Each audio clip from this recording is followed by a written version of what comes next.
Hello students, good morning.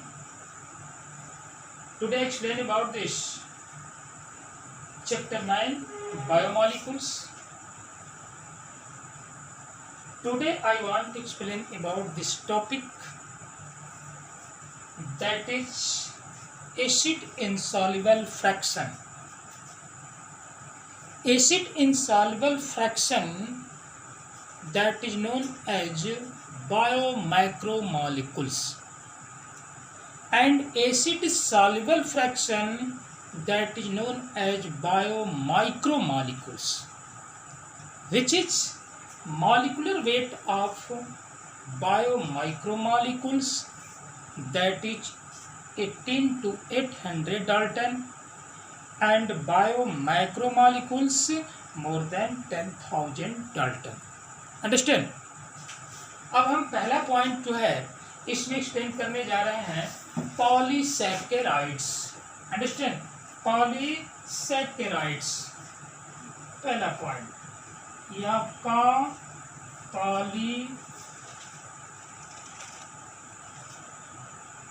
Polysaccharides.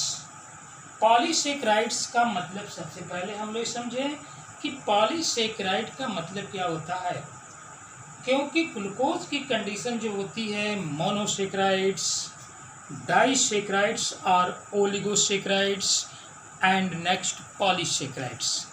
Understand, तो जितने acid insoluble fraction होंगे, understand, acid insoluble fraction, that is known as biomacromolecules और complex compound. क्या नाम देंगे इसका? कॉम्प्लेक्स कंपाउंड, क्योंकि हमने दो पार्टों में डिवाइड कर दिया था, माइक्रो एंड मैक्रो को, simple compound and complex compound.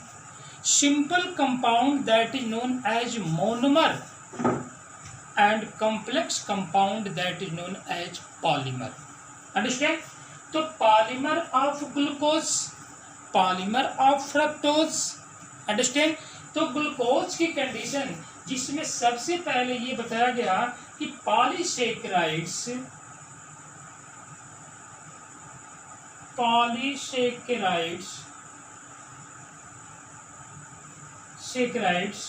Is long chain of polysaccharides is long chain of sugar. Understand? क्या नाम दिया गया इसका? शुगर। अंडरस्टैंड कि यह एक शुगर की सबसे लॉन्ग चेन होती है।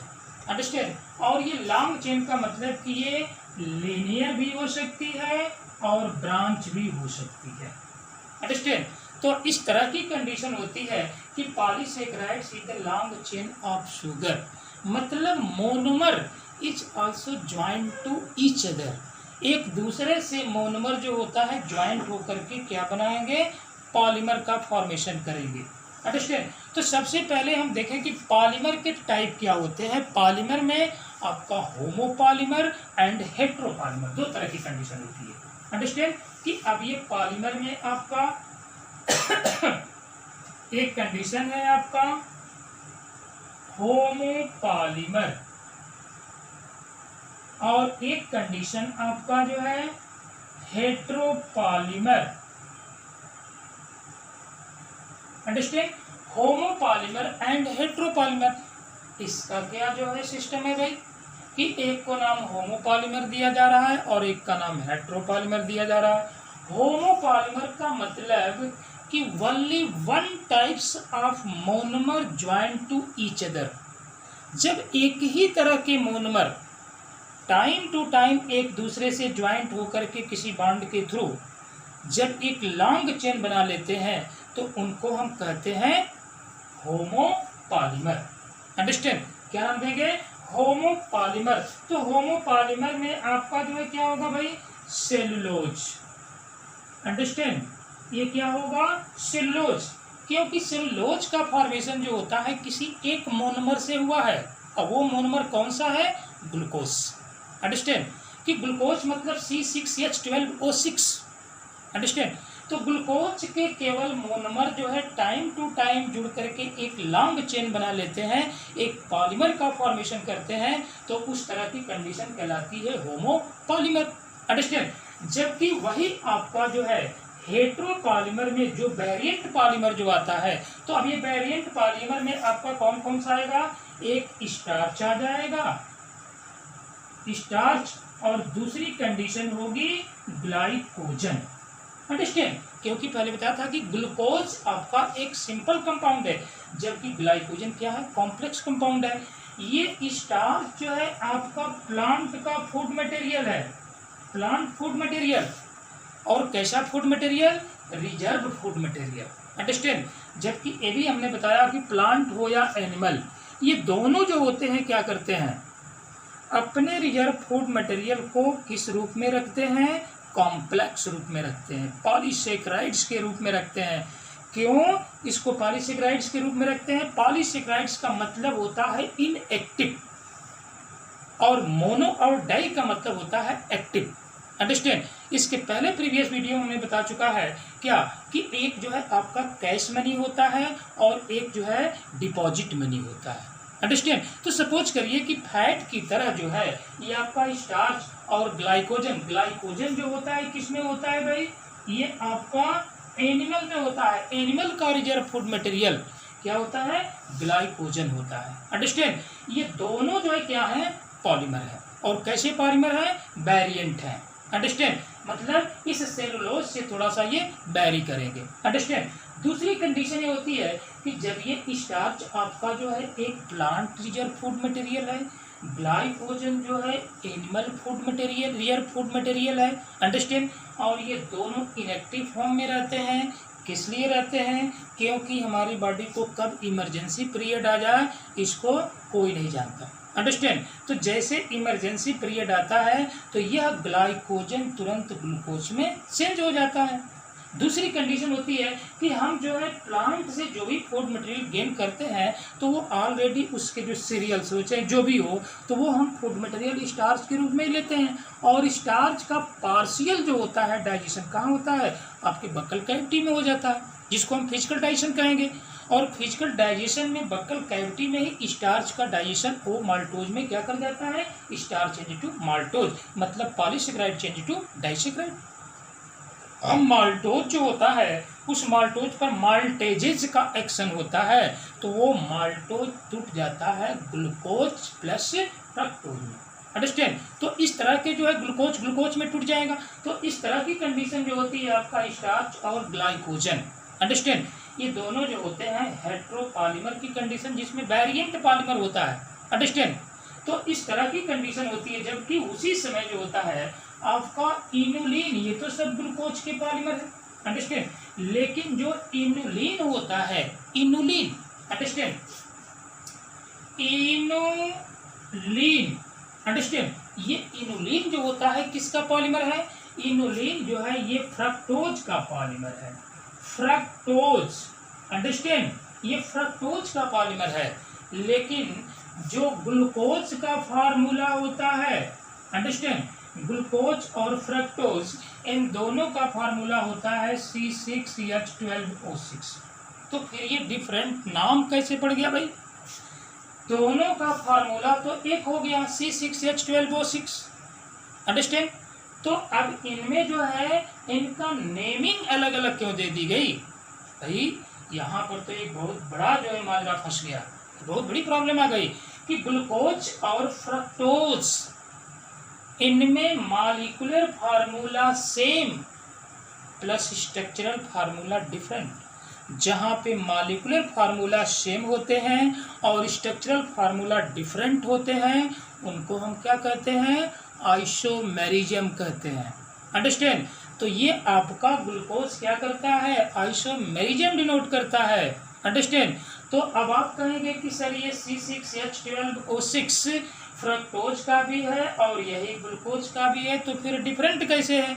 डिफरेंट है अब इसमें जो है इसका स्ट्रक्चर तो हम नहीं बताएंगे, लेकिन आपको ये बता दे रहे हैं कि ग्लूकोज में जो होता है, अब देखिए ग्लूकोज जो होता है, ग्लूकोज इसमें ग्रुप होता है आपका एल्डिहाइड CHO, अंडरस्टैंड, क्योंकि CHO ग्रुप की condition C double bond OH, ये CH OH CH, उसके बाद OH एंड सो ऑन, और लास्ट में हो जाता है CH2OH। ये आपका जो है ग्लूकोज का फार्मूला होता है, जिसमें CHO एल्डिहाइड ग्रुप जो है टर्मिनल पे होता है, अंडरस्टैंड। अब इसी एल्डिहाइड ग्रुप को टर्मिनल से हटा करके मिडिल पीस में कर दिया जाए, अंडरस्टैंड। अब यहाँ से इसको हटा दिया जाए तो यहाँ भी CH2OH रख दिया जाए, और यहाँ पर C डबल बॉन्ड O, और यहाँ पर CHOH, तो कंडीशन क्या हो जाएगी भाई यहाँ पर, अब ये आपका हो जाएगा कीटोन, अंडरस्टैंड। तो फ्रक्टोज में जो होता है, ये जो आपका फ्रक्टोज होता है, इसमें कौन सा ग्रुप होता है, कीटोन ग्रुप होता है, जिसको दोनों तरफ जो होता है एल्किल ग्रुप लगा होता है, अंडरस्टैंड। तो ये आपका डिफरेंट होता है ग्लूकोज और फ्रक्टोज के स्ट्रक्चरल फार्मूला में, अंडरस्टैंड। कि स्ट्रक्चरल फार्मूला जब इसका हम आप प्रिपेयर करेंगे तो वहाँ पर ग्लूकोज जो होगा इसमें CHO ग्रुप होगा, एल्डिहाइड ग्रुप, और इसमें जो होगा आपका कीटोन ग्रुप होता है, अंडरस्टैंड। तो इस बेस पर क्या करता है ग्लूकोज, एक आइसोमेरिज्म डिनोट करता है, जिसको हम कहते हैं ग्लूकोज एंड फ्रक्टोज, जिसका molecular formula same and structural formula different, understand. तो आपका इनुलिन जो होता है किसका पॉलीमर है भाई, फ्रक्टोज का पॉलीमर है, अंडरस्टैंड। तो इस तरह की कंडीशन होती है आपके जो है इसमें पॉलीसेक्राइड्स में, जिसमें होमोपॉलीमर एंड हेट्रोपॉलीमर। अब थोड़ा सा एक पॉइंट और आपको हम बता देते हैं कि वास्तव में ये आपका मोनोसेक्राइड से डाइसेक्राइड बनता कैसे है, और डाई से ये पॉलीमर कैसे बन जाता है, और इनके बीच जो होता है वो कौन सा बॉन्ड है जो एक मोनोमर को दूसरे मोनोमर से जोड़ने का काम करता है। तो अब देखते हैं इसको, ये आपका हेट्रोसाइक्लिक रिंग है, अंडरस्टैंड। अब इस हेट्रोसाइक्लिक रिंग में अब कंडीशन ये होती है कि ये कंडीशन हो गई। अब यहाँ पे आपका ऑक्सीजन, उसके बाद H OH, उसके बाद H OH H OH H OH H CH2OH, ये ग्लूकोज का फार्मूला हो गया। 1 2 3 4 5 6 7 8 9 10 और 2 12 हाइड्रोजन हो गया। 1 2 3 4 5 6 ऑक्सीजन हो गया, और 6 क्या हो गया, कार्बन हो गया। कैसे 6 कार्बन हो गया, 1 2 3 4 5 एंड 6 कार्बन भी हो गया आपका। तो ये आपका एक साइक्लिक रिंग हो गई किसकी, ग्लूकोज की, अंडरस्टैंड। ये ग्लूकोज है C6H12O6। अब देखिए अब कैसे जो है ये अपना एक डाइसेक्राइड का फॉर्मेशन कर रहा है, और इसके बीच में कौन सा बॉन्ड लग रहा है, जिसके द्वारा हमने बताया कि यह एक मोनोमर की लीनियर चेन होती है। एक ब्रांच भी हो सकती है और लीनियर भी हो सकती है, अंडरस्टैंड। मतलब एक थ्रेड लाइक स्ट्रक्चर बनाता है, अंडरस्टैंड। तो इस तरह की कंडीशन जो होती है। दूसरी कंडीशन में अब यहाँ पे हम राइट कर दें भाई प्लस, अंडरस्टैंड, प्लस ये आपका ऑक्सीजन HOH HOH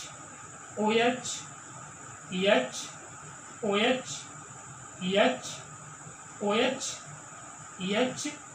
CH2OH, एक मोनोमर ये हो गया और एक मोनोमर ये हो गया, ग्लूकोज। तो कंडीशन क्या हो गई भाई यहाँ पे अब थोड़ा सा देखिएगा। अब नेक्स्ट पॉइंट में हम इसको जोड़ रहे हैं, अंडरस्टैंड। इज इक्वल टू अब ये आपका जुड़ेंगे कि पहले तो हमने इसका स्ट्रक्चर बना दिया कि आप लोग थोड़ा सा साइक्लिक स्ट्रक्चर इसका देख लीजिए, अंडरस्टैंड। अब दूसरी कंडीशन में हम इसको जोड़ने जा रहे हैं। कि अब ये कंडीशन हो गई आपकी ग्लूकोज और एक ग्लूकोज, ये आपका ये हो गया, दूसरी कंडीशन हो गई। ठीक है, यहाँ पर आप O, यहाँ पे O। ठीक है, अब इस कंडीशन में ये आपका H और OH, यहाँ भी कंडीशन हमने दे दिया H और OH। ठीक है, देखिएगा थोड़ा, अब यहाँ से जो है H OH H OH H OH और ये आपका H CH2OH, ये कंडीशन हो गई।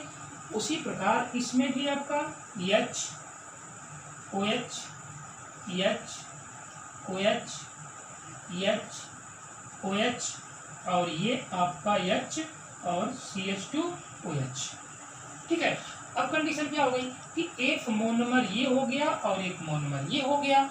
अब इस मोनोमर में ये आपका पहला कार्बन, दूसरा, तीसरा, चौथा, पांचवा, छठवां, यहाँ पर भी 1 2 3 4 5 6, अंडरस्टैंड, ये आपके 6 कार्बन हो गए, अंडरस्टैंड। तो अब इस ग्लूकोज का जो है OH इस ग्लूकोज के OH से मिलकर के बॉन्ड बनाएगा, अंडरस्टैंड। तो अब यहाँ देखिए थोड़ा सा जो है ये बॉन्ड बना रहा है, ये बन गया बॉन्ड आपका, अंडरस्टैंड। और जब ये बॉन्ड बना तो कंडीशन क्या हो गई,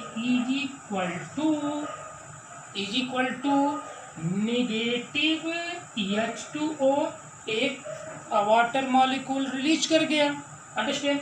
जब वाटर मॉलिक्यूल रिलीज किया तो कंडीशन क्या बन गई, थोड़ा सा हम इसको ऊपर दिखाते हैं।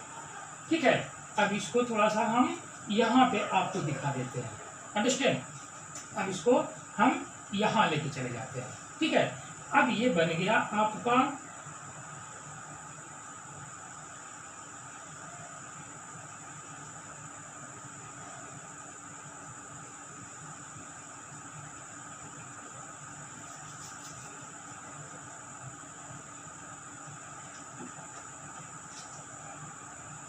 ऑक्सीजन ऑक्सीजन और यहाँ H, यहाँ H और यहाँ से H2O निकल गया तो केवल एक ऑक्सीजन बच गया। अब इसको हम जोड़ दें इससे तो ये बन गया आपका स्ट्रक्चर जो ऑलरेडी NCERT में दिया हुआ है, अंडरस्टैंड। अब इस बॉन्ड का नाम क्या देंगे, इस बॉन्ड का नाम, क्योंकि ये 1 2 3 4 5 और ये 6, तो यहाँ पर भी 1 2 3 4 5 और 6। ठीक है, तो x का जो है इसको मान लीजिए यदि x मानते हैं और इसको y ले लेते हैं तो x का 1 कार्बन का OH y के 4 कार्बन के OH के साथ जो है मिलकर के ये बॉन्ड बना लिया। ठीक है, और वहां से H2O क्या कर गई, रिलीज कर गई, अंडरस्टैंड। तो जब ये रिलीज कर गई तो कंडीशन क्या हो गई भाई यहाँ पर, अब यहाँ से जो है आपको मिल गया क्या, इसको कहते हैं अल्फा 1 4, क्योंकि 1 और 4 carbon, first carbon fourth carbon, 1 4 glycosidic bond, understand. इसको कहते हैं अल्फा 1 4 ग्लाइकोसिडिक बॉन्ड, अंडरस्टैंड। तो अल्फा 1 4 ग्लाइकोसिडिक बॉन्ड याद रखिएगा, मेमोराइज पॉइंट है कि जहां पर एक ग्लूकोज मतलब हेक्सोस शुगर जब किसी दूसरे हेक्सोस शुगर से जुड़ती है तो उसके बीच में कौन सा बॉन्ड बनता है, अल्फा 1 4 ग्लाइकोसिडिक बॉन्ड, या केवल ग्लाइकोसिडिक बॉन्ड भी कह देंगे तो आपका राइट हो जाएगा, understand. Glycosidic bond is the formation of in between two monosaccharides या hexose sugar, this formation that is known as glycosidic bond, understand. तीसरी कंडीशन जो होती है नेक्स्ट, अब इसको थोड़ा सा हम मॉलिक्यूलर स्ट्रक्चर में राइट कर देते हैं, अंडरस्टैंड। मॉलिक्यूलर स्ट्रक्चर में, तो मॉलिक्यूलर स्ट्रक्चर में क्या होगा भाई, देखिएगा थोड़ा कि C6H12O6 plus C6H12O6 is equal to C12H22 O11 negative H2O, ये आपका हो गया। ये दोनों जो है क्या है, मोनोमर, अंडरस्टैंड, इसका नाम मोनोमर, तो ये क्या हो गया, डाइमर, अंडरस्टैंड, ये डाइमर हो गया, डाइसेक्राइड। ये मोनोसेक्राइड, दो मोनोसेक्राइड जुड़ गए तो बना गए डाइसेक्राइड। अब ऐसे जो है फिर अल्फा 1 4 इस तरह से पॉलीमर इसके जुड़ते चले जाएंगे तो बनेगा ये आपका लीनियर पॉलीमर, अंडरस्टैंड। इस तरह की कंडीशन होती है, इसमें ग्लूकोज में ग्लाइकोसिडिक बॉन्ड होता है, अंडरस्टैंड। अब नेक्स्ट कंडीशन थोड़ा सा देखते हैं, एक और जो है कॉम्प्लेक्स। अब ये कॉम्प्लेक्स की कंडीशन जो होती है आपका, अंडरस्टैंड, जिसमें कि अब इसमें आपका जो होता है स्टार्च, जो होता है स्टार्च, अंडरस्टैंड, स्टार्च ये आपका I2 जो होता है इसको कंटेन करता है, I2 को कंटेन करेगा स्टार्च, और तभी ये स्टार्च I2 को लेकर के, आयोडीन के स्टेरिंग को लेकर के ये कौन सा कलर देता है, ब्लू कलर देता है, अंडरस्टैंड। ये क्या कर देता है, ब्लू कलर देता है, जिसके द्वारा एक्सपेरिमेंट के थ्रू आप ये प्रूफ करते हैं कि प्लांट के ग्रीन लीफ में ही केवल आपका फोटोसिंथेसिस के थ्रू ग्लूकोज का फॉर्मेशन होता है, स्टार्च बनता है, अंडरस्टैंड। कहाँ पे बनेगा, केवल ग्रीन पार्ट में बनेगा, अंडरस्टैंड। इसी से आप जो है क्या करते हैं, आयोडीन के टिंचर से क्या करते हैं, उसको आप एक्सपेरिमेंट करते हैं, अंडरस्टैंड। जबकि आपका सेलुलोज में इस तरह का आयोडीन होल्ड करने की टेंडेंसी नहीं होती है, आयोडीन में होल्ड करने की टेंडेंसी नहीं होती है, क्योंकि ये भी तो एक, क्योंकि यहाँ पर एक जो है सेलुलोज क्या है, ये आपका कॉम्प्लेक्स हेलिकल्स नहीं है, कॉम्प्लेक्स हेलिक्स नहीं, अंडरस्टैंड। तो इस तरह की कंडीशन होती है, क्योंकि स्टार्च क्या है, वेरिएंट है, जबकि सेलुलोज क्या है, होमोपॉलीमर है, अंडरस्टैंड। तो ये आयोडीन को होल्ड नहीं करेगा, अंडरस्टैंड। दूसरी कंडीशन देखते हैं कि अब यहाँ से जो है, जो आयोडीन है, इसके बाद न्यूक्लिक एसिड, ये आपका जो है न्यूक्लिक एसिड, और न्यूक्लिक एसिड में एक जो है आपका डीएनए और दूसरा जो है आरएनए, ये भी आपका एक एसिड इनसॉल्युबल फ्रैक्शन है, ये भी एक कॉम्प्लेक्स स्ट्रक्चर है, क्योंकि न्यूक्लिक एसिड जब ब्रेक डाउन होगा तो न्यूक्लियोटाइड में टूट जाएगा। और न्यूक्लियोटाइड जो होता है, क्योंकि डीएनए और आरएनए ये क्या कंडीशन होती है, ये जो है न्यूक्लियोटाइड के पॉलीमर है, न्यूक्लियोटाइड के पॉलीमर, किसके पॉलीमर है, न्यूक्लियोटाइड्स के, अंडरस्टैंड। और न्यूक्लियोटाइड बनती कैसे है, क्योंकि डीएनए में हमने कंपोजिशन बताया, एक आपका क्या होता है, एक कंडीशन जो होती है इसमें एरोमेटिक रिंग होती है, अंडरस्टैंड, और इस जो है एरोमेटिक रिंग में ये आपका जो होता है पॉलीन्यूक्लियोटाइड, क्योंकि एक न्यूक्लियोटाइड जब दूसरे से जुड़ेंगे तो वहाँ पर मोर देन वन न्यूक्लियोटाइड होंगे, और more than one nucleotide formation of the polynucleotide. तो सबसे पहले हमें देखते हैं कि न्यूक्लियोसाइड और न्यूक्लियोटाइड होता क्या है, ठीक है। इसको बायोमॉलिक्यूल्स के दूसरे टॉपिक में आपको मैं एक्सप्लेन किया था कि न्यूक्लियोटाइड और न्यूक्लियोसाइड क्या होते हैं, अंडरस्टैंड। अब ये कहा जाए कि पेंटोज शुगर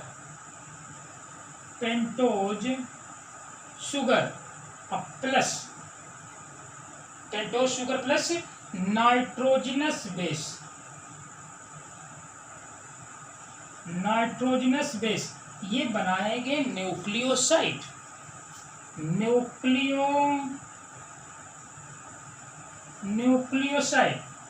अंडरस्टैंड। जबकि इसी में जुड़ जाए आपका फॉस्फेट ग्रुप, अंडरस्टैंड। तो जब फॉस्फेट ग्रुप जुड़ेगा तब इसका नाम देंगे हम न्यूक्लियोटाइड, अंडरस्टैंड। क्या नाम देंगे, न्यूक्लियोटाइड। जब ये दो चीजें जुड़ेंगी तो यहाँ पर न्यूक्लियोसाइड बोलेंगे, और जब उसी में फॉस्फेट ग्रुप जुड़ जाएगा तो उसको हम न्यूक्लियोटाइड नाम देंगे। और न्यूक्लियोटाइड जो होता है एक पॉलीमर होता है, अंडरस्टैंड। अब न्यूक्लियोटाइड जब एक पॉलीमर होगा तो थोड़ा इसके स्ट्रक्चर को देख लेते हैं कि जो डीएनए का मतलब न्यूक्लिक एसिड का जो कंपोनेंट्स होता है, तो सबसे पहले कंपोनेंट्स क्या कंडीशन आती है भाई, कि इसमें आपका पहला कंपोनेंट जो होता है हेट्रोसाइक्लिक कंपाउंड है ये, understand, heterocyclic compound, homocyclic compound नहीं, हेट्रोसाइक्लिक कंपाउंड। क्यों हेट्रोसाइक्लिक कंपाउंड नाम रखा गया? क्योंकि इसमें होता है एक आपका पेंटोज शुगर, उसके बाद फास्फेट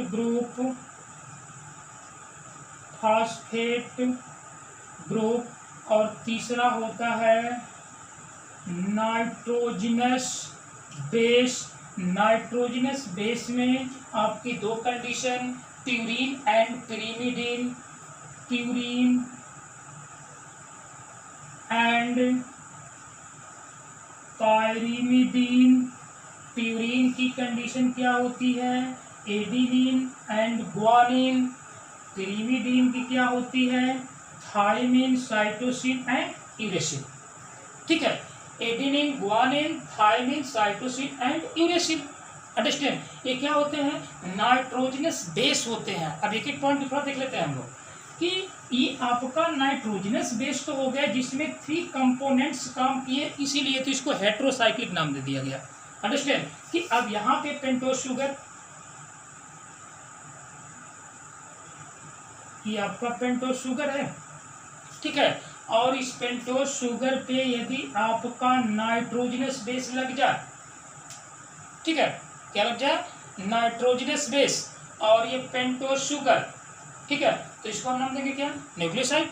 अब यहां से जो है ये आपका CH2OH और यहाँ O और उसके बाद P double bond O OH और ये OH, तो अब ये बन गया आपका nucleotide. Pentose sugar, nitrogenous base, phosphate group, understand. तो एक न्यूक्लियोटाइड जो होता है दूसरे न्यूक्लियोटाइड से कैसे जुड़ता है और इसके बीच में कौन सा बॉन्ड होता है, थोड़ा इस बात को समझ लेते हैं, अंडरस्टैंड। इस पॉइंट को थोड़ा सा हम लोग देखते हैं, क्योंकि मोनोमर जो होता है न्यूक्लियोटाइड है और डिऑक्सीराइबो न्यूक्लियोटाइड, जितने DNA और RNA होते हैं न्यूक्लियोटाइड के पॉलीमर होते हैं, अंडरस्टैंड। तो अब ये पॉलीमर बनते कैसे हैं, थोड़ा इस पॉइंट को देखें हम लोग कि अब ये पॉलीमर का जो फॉर्मेशन हो रहा है कि एक यहाँ आपका जो है ये पेंटोज शुगर है, ठीक है, और एक पेंटोज शुगर आपका मैंने यहाँ रख दिया, ये पेंटोज शुगर है, 2 पेंटोज शुगर हो गए। अब यहाँ हमने किसी बेस को रख दिया, बेस कोई भी हो सकता है, adenine, guanine, thymine, cytosine, uracil, कोई भी बेस हो सकता है, अंडरस्टैंड। अब यहाँ से हमने क्या कर दिया? ऑक्सीजन, और ये जो है आपका यहाँ पर क्या है? C, और यहाँ पे क्या बन रहा है आपका? ऑक्सीजन, उसके बाद ये P double bond O OH और उसके बाद ये OH, ठीक है, क्योंकि यहाँ पर जो O बन गया तो इसके बाद CH2OH है और इसका OH, तो यहाँ पर H2O क्या कर जाएगा? रिलीज कर जाएगा। अरे बस में एक H2O रिलीज कर जाएगा, तब जाकर के आपका पेंटोज शुगर से फास्फेट ग्रुप जुड़ेगा। तो ये बन गया आपका एक न्यूक्लियोटाइड। अब दूसरी न्यूक्लियोटाइड, क्योंकि ये आपका पहला कार्बन, उसके बाद दूसरा, तीसरा, चौथा और ये 5वां, ठीक है, इसका भी आपका first carbon, second carbon, third, fourth और ये क्या हो गया?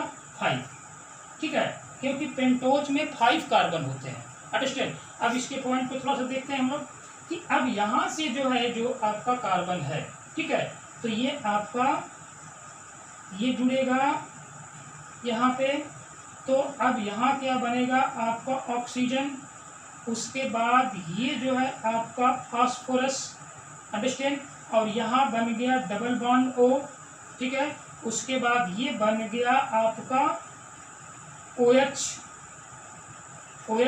और यहाँ पर भी एक जो है OH है और यहाँ भी एक OH है, ठीक है।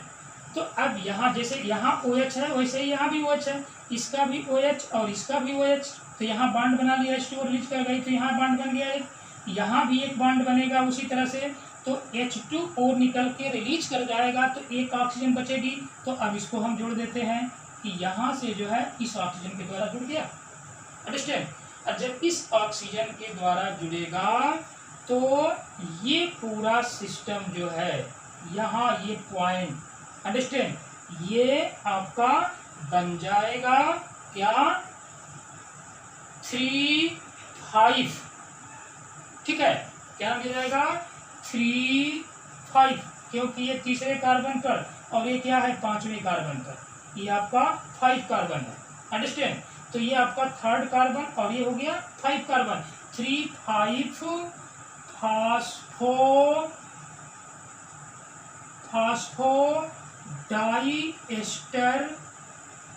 लिंकेज, अंडरस्टैंड, 3,5 फास्फोडाइएस्टर लिंकेज बन गई, अंडरस्टैंड।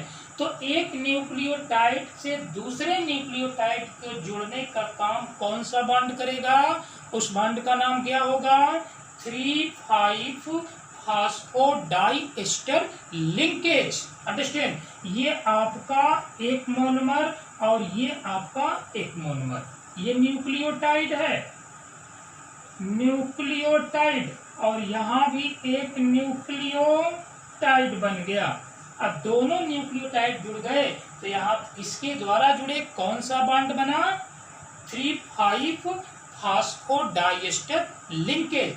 यहाँ पर 3 है और यहाँ पर क्या है 5 है, तो यहाँ पे क्या होगा 3 होगा तो दूसरे का क्या होगा 5 होगा, 3,5 3,5 3,5 जुड़ता चला जाएगा। तो एक न्यूक्लियोटाइड जब टाइम टू टाइम जो होता है क्या करता है, ये आपका जो होता है 3,5 फास्फोडाइएस्टर लिंकेज के द्वारा जब जुड़ेगा तो उसको हम कहेंगे न्यूक्लियोटाइड के polymer, understand. A more than one nucleotide joined to each other by the help of 3,5 फास्फोडाइएस्टर linkage. तो दो चीजें मिल गई हमको, क्या क्या चीजें, कि ग्लूकोज में जो होगा, जो ग्लूकोज का पॉलीमर होगा उसमें कौन सा बॉन्ड होगा 1,4 ग्लाइकोसिडिक बॉन्ड, और न्यूक्लियोटाइड जो बनेगा, क्योंकि डीएनए और आरएनए क्या है, किसके पॉलीमर है, न्यूक्लियोटाइड के पॉलीमर है, तो न्यूक्लियोटाइड में जो बॉन्ड बनेगा वो कैसा बॉन्ड होगा, उसके बीच में कौन सा बॉन्ड लगेगा, दो न्यूक्लियोटाइडों के बीच या मोर देन वन न्यूक्लियोटाइडों के बीच, तो उसको कहेंगे 3,5 फास्फोडाइएस्टर लिंकेज, ठीक है। तो इस तरह बन जाती है रिंग आपका एक किसकी, न्यूक्लियोटाइड की, जो कि न्यूक्लिक एसिड का पॉलीमर है, अंडरस्टैंड। तो पॉलीमर न्यूक्लिक एसिड किसका है, न्यूक्लियोटाइड का पॉलीमर है। तो डीएनए किसका है, न्यूक्लियोटाइड का पॉलीमर है, आरएनए किसका है, न्यूक्लियोटाइड का पॉलीमर है, अंडरस्टैंड। तो इस तरह की कंडीशन होती है आपका जो होता है, जिसमें बोलते हैं deoxyribose nucleotide and ribose nucleotide, understand. Deoxyribose nucleotide का मतलब कि एक ऑक्सीजन कम होगा, उसको डीऑक्सी बोलेंगे। डी का मतलब होता है लैक, ऑक्सी का मतलब ऑक्सीजन, लैक ऑक्सीजन, एक ऑक्सीजन कम, तो उसको हम डीऑक्सी बोलेंगे। और राइबोज में कोई ऑक्सीजन कम नहीं होगी, उसको हम राइबोज बोलेंगे, अंडरस्टैंड। इस तरह की कंडीशन होती है आपका सेकेंड पॉलीमर, अंडरस्टैंड, जिसमें पॉलीसेकेराइड और न्यूक्लिक एसिड, ठीक है। स्ट्रक्चर ऑफ प्रोटीन जो है नेक्स्ट वीडियो में। Thank you students.